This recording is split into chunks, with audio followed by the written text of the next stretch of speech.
Una jornada muy especial, una jornada en la que Montevideo despidió al arquitecto Mariano Arana. Repasar la obra de Arana es repasar un montón de elementos, pero hoy les proponemos detenernos en uno, en el grupo de estudios urbanos que logró crear en 1980 y que, entre otras cosas, logró frenar, por ejemplo, la demolición de inmuebles históricos de nuestra ciudad. Un grupo, además, que fue de resistencia a la dictadura. De todos estos temas estaremos hablando esta noche. Bienvenidas, bienvenidos. Así comienza Lado B.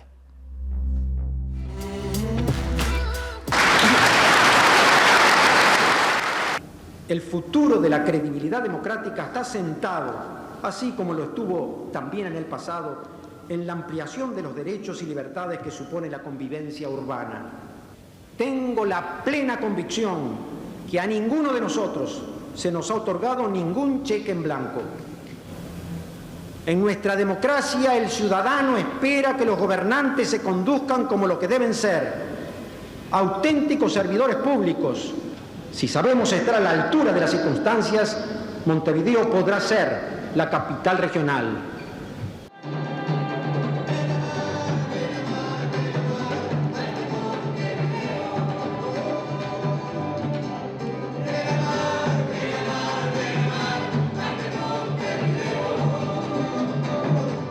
La reapertura de un teatro debe ser siempre motivo de celebración. A los obreros y a los técnicos de mi país, que con el trabajo de sus manos, con su inteligencia y con su talento, levantaron estos muros, estas estructuras y estas complejas instalaciones.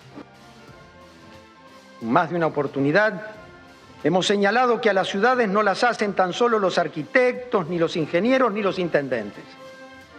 A las ciudades las hace la gente, sus pobladores, en un proceso acumulativo y continuado de permanencia y de cambio.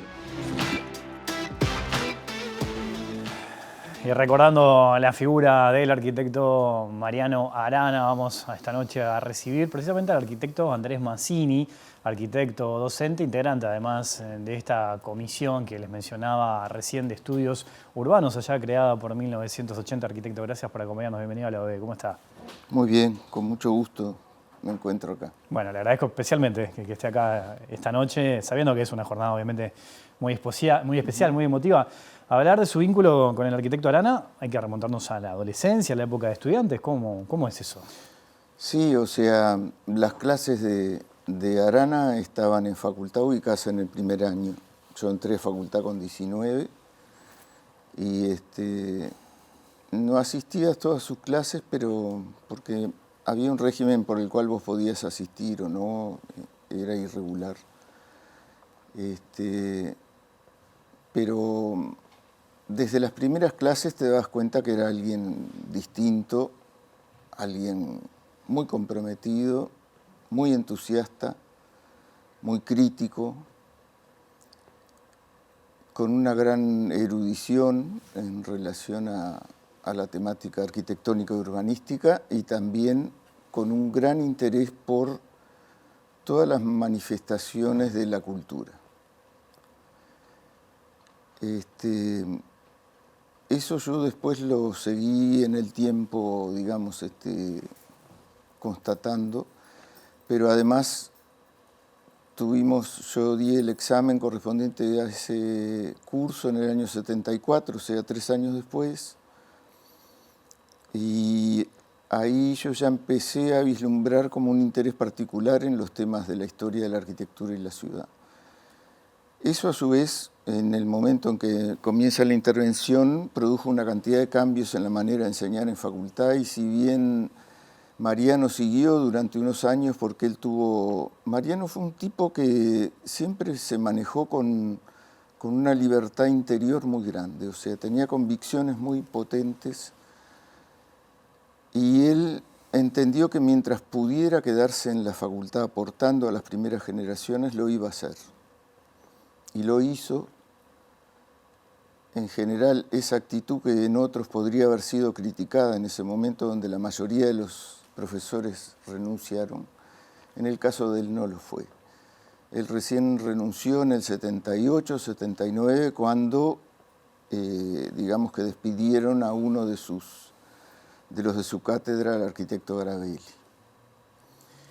Pero mientras tanto él siguió nutriendo a una cantidad de generaciones que entre el 73 y el 78-79 entraron, y la única manera de tener una visualización de un fenómeno de la arquitectura con una visión que insertaba la arquitectura realmente como producto de la cultura de una sociedad, la brindaba él, ¿no? Y yo creo que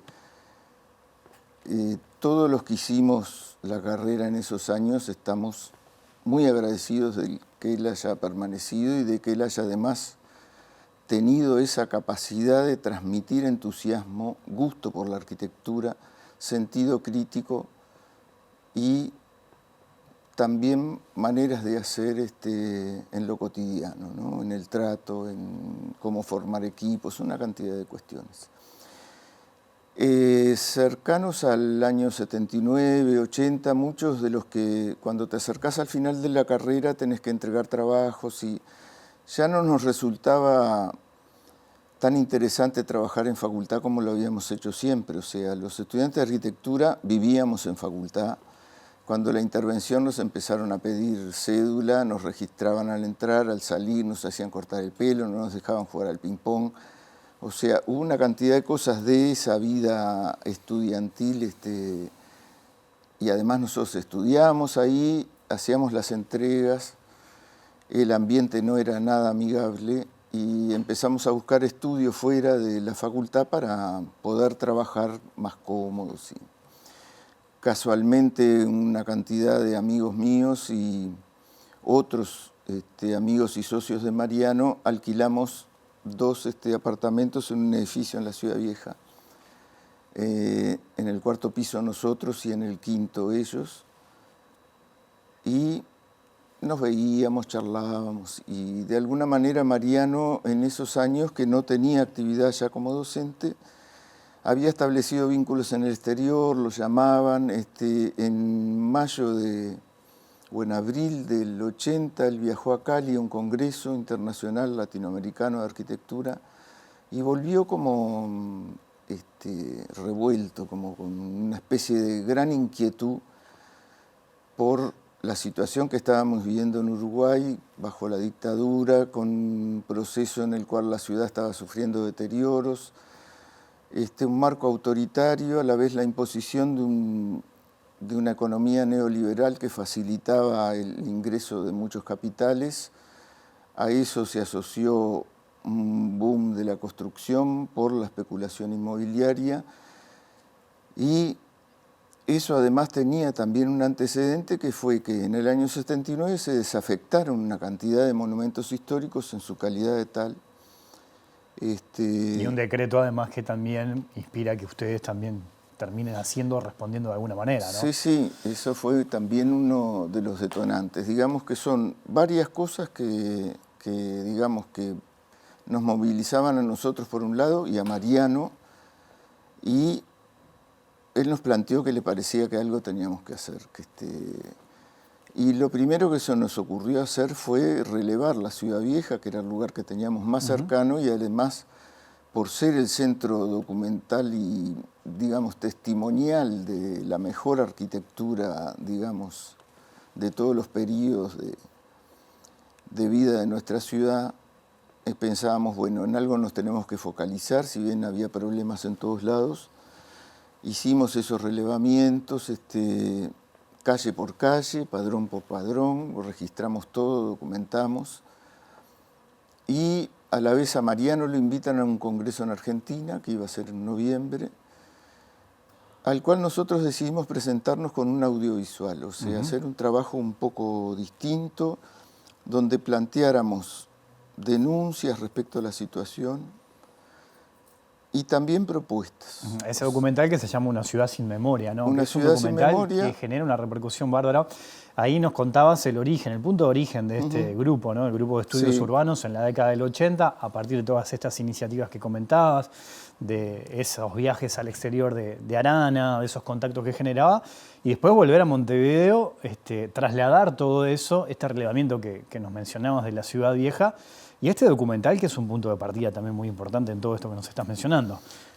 Sí, nosotros lo hicimos con una voluntad de denuncia y a su vez como un documento académico, testimonio de algo que estaba pasando. Y con la esperanza de que sirviera para denunciar algo y, bueno, que se produjeran cosas, pero nunca pensamos que iba a pasar todo lo que pasó después. O sea, Una gran ni repercusión, Mariano ¿no? Claro. ni nosotros teníamos nada pensado, ni había ninguna estrategia en relación a bueno, hacemos esto y va a pasar esto. Porque aparte despierta el interés no solo de la Academia de la Arquitectura, sino también de distintos actores en la sociedad que, bueno, que toman de buena manera ese trabajo, ¿no? Sí, lo que sucede es que nosotros presentamos ese trabajo en Argentina, tiene una repercusión inesperada para nosotros de mucho reconocimiento de muchas figuras académicas del ámbito patrimonial argentino y de otros países que estaban.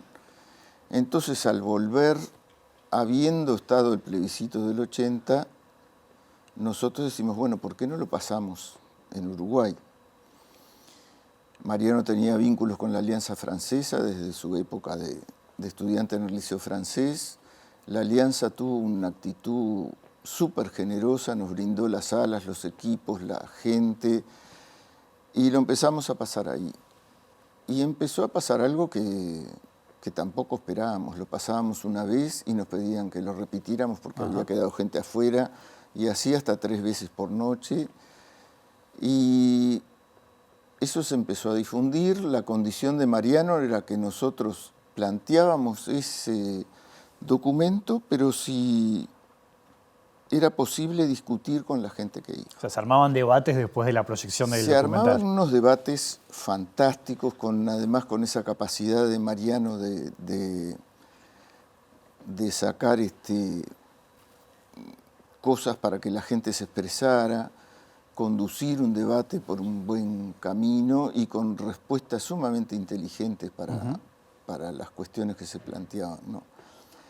Y de ahí, digamos que resumiendo, el asunto es que ese audiovisual nos lo empiezan a pedir de todos lados. Instituciones deportivas, escuelas, liceos, clubes, todo lo que la iglesia, instituciones barriales, o sea que nosotros recorrimos en poco tiempo todo Montevideo y con una cantidad de ambientes distintos, gente distinta, edades distintas. En todos esos lugares que yo acompañaba, era uno de los que acompañaba a Mariano porque la proyección era bastante compleja, había que hacerlo con 2 proyectores, con carruseles, había que hacer cambios de carruseles en el medio que a veces se nos caían. Era un tema de cierta exigencia, pero yo cada vez que íbamos a un lugar me asombraba de la capacidad de Mariano de hacer hablar a niños de 8 años, de un 3er año escolar, y que los niños expresaran qué habían visto, cómo relacionaban eso con la vida de ellos. O sea, generaba el intercambio hasta con los chiquilines en ese sentido. Con cualquiera de cualquier edad, no hubo un lugar en el cual no se estableciera ese vínculo. Bueno, eso es interesante y me quiero quedar ahí, porque con este documental ustedes logran despertar, si se quiere, el interés de la población, ¿no? Con esto que mencionabas, de las experiencias de proyectar la película y después generar el intercambio. Un documental que tenía como objetivo destacar el valor patrimonial que tenía nuestra ciudad ante la amenaza en dictadura de que muchos inmuebles históricos fueran derrumbados. El objetivo y el espíritu estaba puesto ahí y se encontró una respuesta buena de la gente también. Sí, yo creo que también porque el audiovisual planteaba los problemas de la pérdida de lo arquitectónico urbanístico, pero planteaba también de alguna manera el vínculo que todo eso tiene con la vida de la gente, lo que le implica, lo que le importa. Y esas eran las preguntas que le hacía a los chiquilines, que les decía, bueno, ¿qué es el barrio para ustedes? Les preguntaba, ¿de quién es la calle? Y bueno, nuestra, porque nosotros jugamos ahí. O sea, las respuestas eran respuestas de sentido común y que demostraban que el espacio público es un lugar de encuentro, es un lugar de juego, es un lugar donde la gente se identifica. la gente decía, bueno, yo paso por tal lado y me falta tal edificio y no entiendo, es como que no se ubica, o sea, empiezan a aparecer una cantidad de cosas que van haciendo tomar conciencia a la gente de lo importante que es el lugar donde viven para cómo han ido creciendo, se han ido identificando a sí mismos. El sentido de pertenencia, digamos. Claro, un sentido de pertenencia que es con una ciudad determinada, no es con un paisaje abstracto, no sé, en París. Claro, que eso... podés tener presente por un tema cultural de la influencia francesa y sabés dónde está Notre Dame y todo, pero el barrio tuyo es vivís cerca de la iglesia, no sé, la Capilla Jackson, y ahí creciste, y entonces si te la tiran abajo, tenés un agujero. Ustedes logran frenar la destrucción del viejo Hotel Colón, lo que hoy es la sede del BID aquí en Uruguay. No sé si te acordás de ese proceso o alguna de las logros, por llamarlo de alguna manera, que lograron, que conquistaron con el grupo, ¿no? Sí, fueron cosas que llevaron mucho tiempo. O sea, una de las consecuencias, digamos, de las políticas neoliberales fue, y de la liberación de alquileres, fue que mucha gente se iba de la parte, digamos, más establecida de la ciudad hacia las afueras. O la iban, como en el caso de los barrios Sur y Palermo, donde trasladaron gente a fábricas en otras zonas de la ciudad para demoler, digamos, algunos sectores. Pero otros que preferían quedarse cerca de sus oportunidades de trabajo, en pleno centro, ocupaban edificios que estaban vacíos, y hacía mucho. Y bueno, ahí hubo procesos de trabajo con la gente y de procesos de ir logrando por muchos lados, bueno, ¿a quién se le puede ofrecer este edificio? ¿Qué se puede hacer? ¿Cómo se puede estudiar para recuperarlo? Hasta lograr hacer concursos y que se pudiera encontrar la manera de recuperarlos, ¿no? El caso ese tuvo una participación importante, la Sociedad de Arquitectos del Uruguay, que ya, digamos, estaba en plena actividad, que fue algo que conviene decir, o sea, a medida que el grupo de estudios urbanos hace una cantidad de actividades, también se van produciendo otras incorporaciones de movimientos sociales a nivel de la iglesia, a nivel de todo lo que eran los institutos de investigación privados que habían reunido a todos los investigadores que se habían ido de la universidad, a algunos gremios que empezaban a reorganizarse, la Sociedad de Arquitectos entre ellos. Entonces, la actividad del grupo empezó a formar parte de una trama de cuestiones donde se iban dando discusiones sobre temas afines, por ejemplo, la Sociedad de Arquitectos sobre las problemáticas de la ciudad, la vivienda, los institutos de investigación sobre los temas sociales, los temas económicos. Entonces, digamos que hay algo que empieza como a crecer y a moverse en una dirección que creo que no era la pensada, digamos, por las autoridades del momento. Hablando de autoridades, ¿tuvieron algún problema en dictadura por llevar adelante estas iniciativas? No, yo creo que alguna vez Mariano y alguien más tuvo que ir a una comisaría porque habíamos hecho algo que no estaba programado. En general tenías que pedir permiso para hacer cosas. Para hacer todo lo que hicimos nunca pedimos. Pero creo que una vez nos llamaron al orden, pero digamos que no, en realidad no hubo. Nosotros pensamos que en el inicio del trabajo nuestro, como defendíamos el pasado, vos podrías decir, bueno, estos defienden el pasado, entonces no hay problema. Nosotros defendíamos lo del pasado que tenía un valor en el presente para proyectarlo al futuro. O sea, no era una cuestión de que miro el pasado y me quedo ahí. O sea, nosotros teníamos claro que construir un presente y un futuro no podía no tomar en cuenta lo que había pasado antes. Y eso en términos de ciudad es que vos no podés proyectar la ciudad si no conocés la ciudad existente, no la valorás y no decidís qué conservás o qué no para la ciudad que estás generando hoy y la que querés para el futuro. Hemos destacado bastante el liderazgo y la forma de trabajar de Mariano Arana en distintos sectores, ¿no? En este caso, en el grupo, se da una particularidad, vos mucho más joven además, ¿no? ¿Cómo fue ese vínculo laboral? ¿Cómo fue tenerlo a él, que fue tu docente, también como compañero de trabajo, detrás de esta misma causa? Era muy estimulante y además creo que Mariano trabajó en el grupo de estudios urbanos como creo que lo hizo en todos lados donde trabajó, con un gran sentido de equipo, con un gran sentido de consulta y de encontrar la buena confrontación que te devolviera argumentos en la discusión, ¿no? En un sentido dialéctico, y que nunca se colocaba por encima. Nosotros teníamos clarísimo dónde estaba Mariano, que estaba por acá arriba y nosotros acá. Pero él, al discutir o al trabajar, yo hice una parte del audiovisual, Una ciudad sin memoria, que era la parte histórica, donde el que tenía más credenciales en eso era él. Yo todavía no había entrado al instituto. Y yo me sentía opinando igual a igual. Yo qué sé, capaz que él se reiría de mí, pero no creo. Porque él me preguntaba, decime Andrés, ¿a vos te parece para este concepto adecuada esta foto?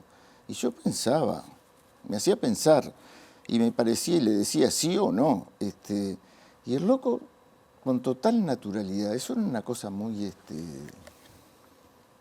estimulante que nos hizo crecer a todos los que trabajamos ahí.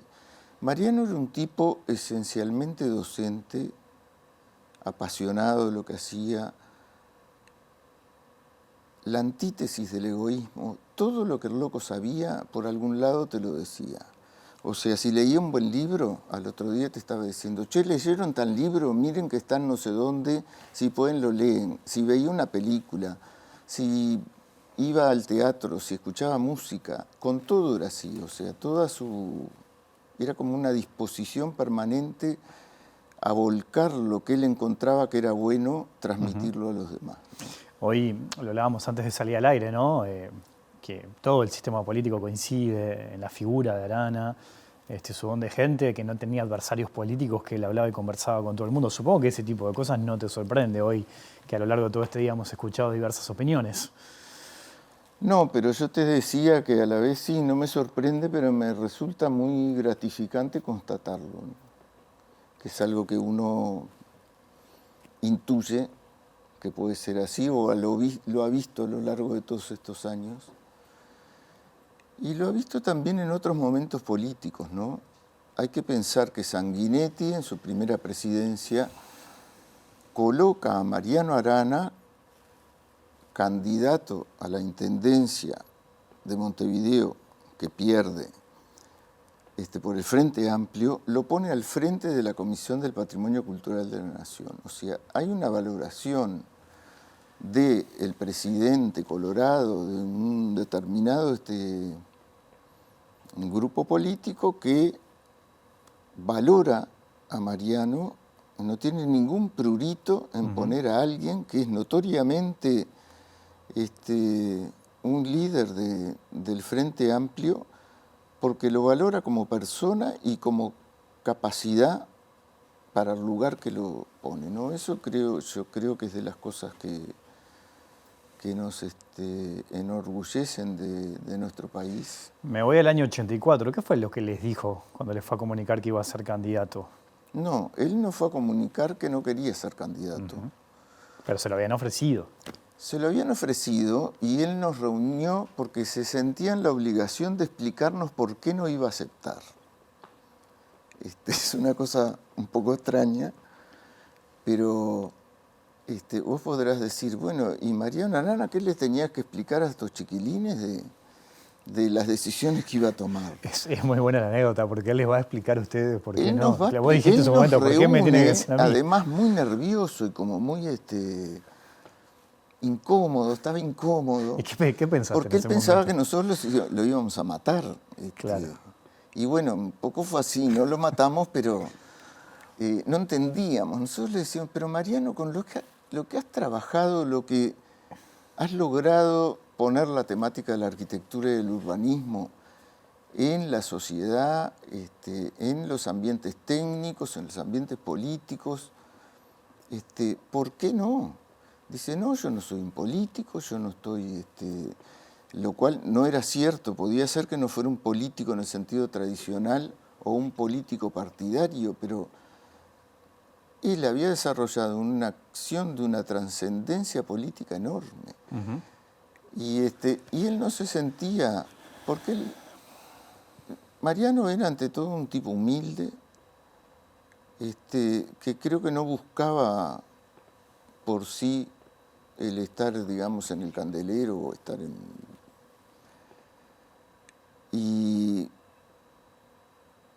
Pero a la vez era un tipo muy comprometido, entonces fue a hablar con Seregni. Y Seregni demoró como 2 horas en convencerlo. Y Mariano siempre contaba esto, que seguramente lo oyeron, que Mariano le dijo, bueno, está bien. Dice, yo acepto, pero si usted me garantiza que no ganamos. Como diciendo, si me salvo de esto, yo acepto.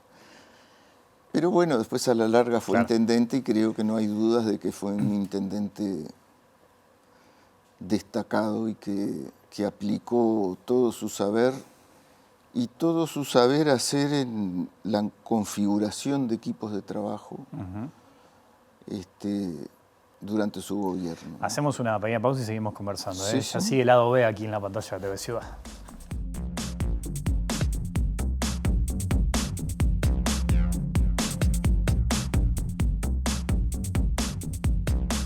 Aquí en lado B, en la pantalla de TV Ciudad, conversando con el arquitecto y docente Andrés Mazzini. Recién hablábamos, ¿no?, en el cierre del bloque anterior de la etapa como intendente de Arana.